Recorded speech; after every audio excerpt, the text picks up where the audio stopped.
Good evening. I'm Erica Sargent. And I'm Joe Donlin. Last month, we told you about a DoorDash driver who got lost and ended up on a runway at O'Hare. Now we've learned of another breach, and this one involved dozens of vehicles. Suzanne Le Mignot is always investigating and looking at what needs to be done to keep it from happening again.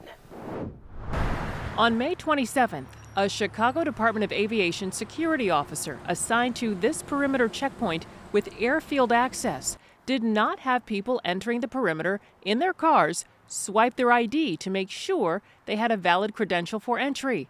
Sources say everyone must swipe their ID to confirm if they're still employed somewhere at O'Hare and that their ID is valid and not canceled, revoked, or expired.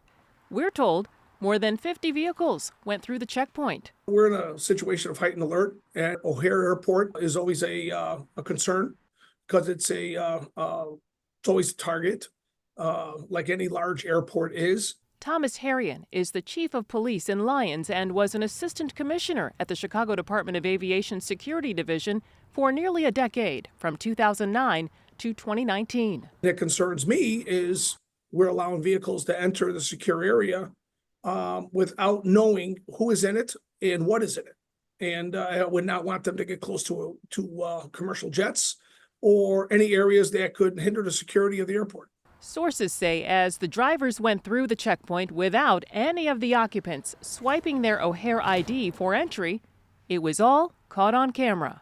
The Chicago Department of Aviation issued a statement saying the CDA is aware of the May 27th incident involving a CDA security officer and has referred the matter to the Transportation Security Administration for investigation.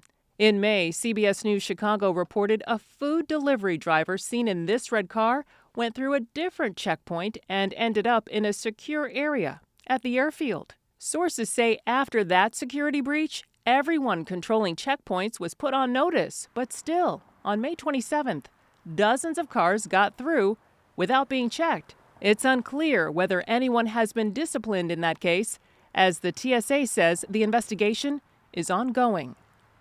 Harrion says the TSA could fine the city up to $10,000 per incident, so that could be a fine of up to $500,000. At O'Hare, Suzanne Le Mignot, CBS News, Chicago. The security guard involved in the DoorDash incident is no longer employed by the security company.